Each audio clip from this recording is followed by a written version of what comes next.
I'm Jake O'Neill, creator of Animagraphs, and this is how a manual transmission and clutch works.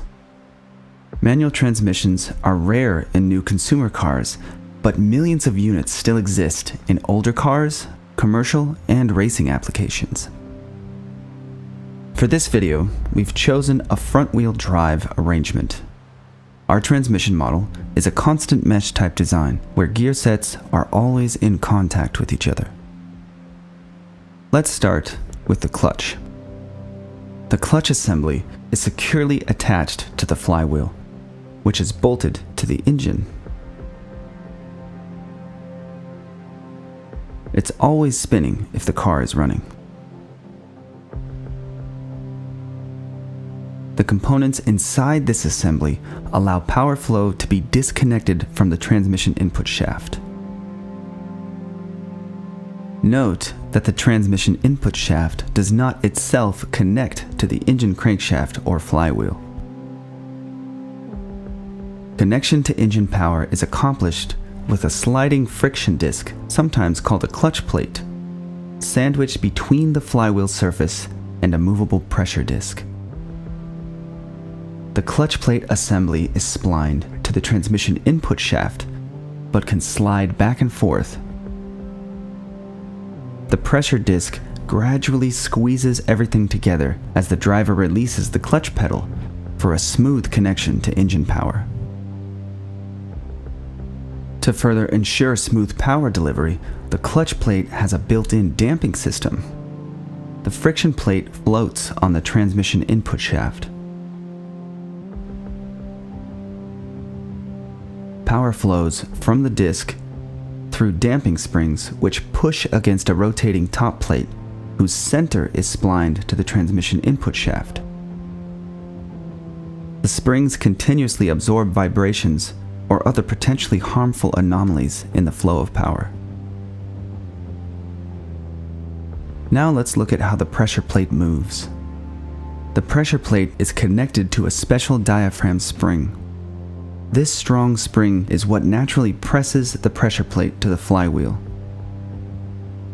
The outer cover has hooks that hold the diaphragm spring securely in place and act as a fulcrum. There are also supporting leaf springs attached to the pressure plate and cover. The clutch fork sits at the center of the diaphragm spring.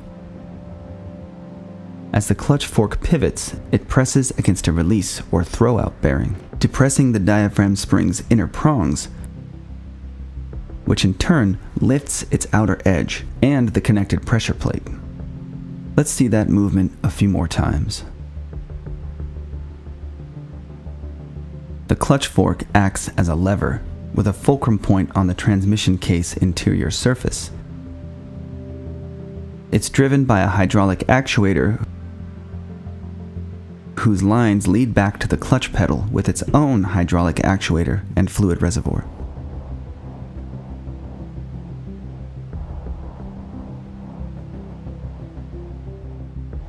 The gears. Each speed has a gear set so that input speed can be different from output speed. The speed gears in this constant mesh transmission are always linked. They have diagonal or helical cut teeth for quieter operation. Notice the reverse gear set with its straight teeth. This transmission will make a familiar gear whining sound when in reverse. Engine power flows through the main shaft, to the counter shaft, to the differential assembly, and out through front axles. Synchronizing gears. To make gear shifting possible, one gear in each set floats freely on its shaft, riding on a roller bearing. The other gear in each set is either connected with splines or directly machined into its respective shaft. For power output, the floating gear in each set must become securely connected to the shaft through the synchronization process. Between each gear set, there's a synchronizer hub that's splined to and rotates with the shaft. A sliding shift sleeve is also driven by this hub, which can be moved back and forth by a selector fork. Forks are connected to sliding rods that are held by the external casing.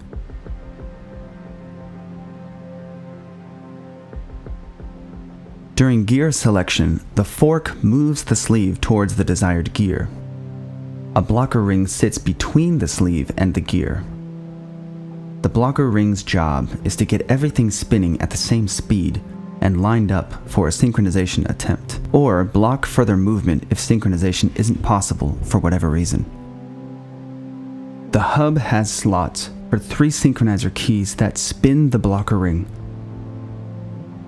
but allow enough play so the blocker ring can adjust on the fly as the sleeve teeth approach. The shift sleeve's internal teeth are shaped to push against the keys, which in turn press the blocker ring against the gear. The ring's inside surface is conical and has ridges to engage the cone-shaped gear surface like a miniature clutch. Gradually, the gear begins to spin with the blocker ring.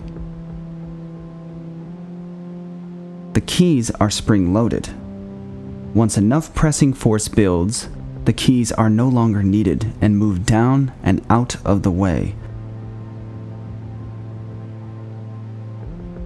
allowing the sleeve to progress into its final synchronized position with gear locking teeth. This process enables fast gear selection between rotating components while keeping main gear teeth safe from the change procedure. Locking teeth on the sleeve and gear are slightly angled in some designs, encouraging a more secure connection. Now, power flows through the splined hub and sleeve, through the gear set, and out of the transmission.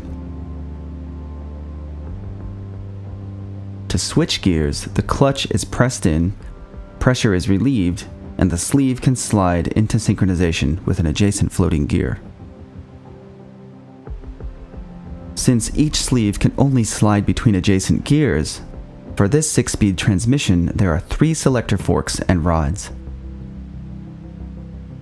The first and second floating gears operate from the output shaft, but this doesn't fundamentally change functionality in any way. Forks and rods only move back and forth, as directed by the shift change assembly. This component can swing side to side to select a specific rod and fork. And once selected, a metal tab pushes the fork one way or the other. Let's trace this component's movement from the shift lever itself. The shift lever rides on a ball that allows movement on 2 axes. Each movement axis is separated into its own cable.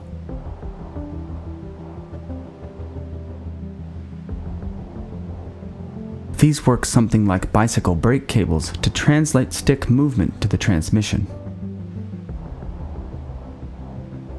At the other end, cables are attached to a rod that protrudes out of the transmission case.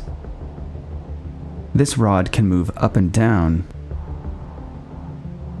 or rotate based on distinct cable input. A specially designed piece at the other end of this rod moves connected components to swing side to side or slide the metal tab back and forth. Reverse gear. The reverse gear has its own rod and selector fork. The transmission must come to a complete stop to shift into reverse as there are no synchronization components. Adding the third idler gear to the system reverses final output. Neutral. When in the neutral position with no gears selected and the clutch engaged, meaning the clutch pedal is not pressed in, the transmission input shaft spins, but since no gear is synchronized, no power flows out of the transmission. oil. Oil rests at the bottom of the case and is splashed up onto gears for lubrication. There's no oil pump or filter.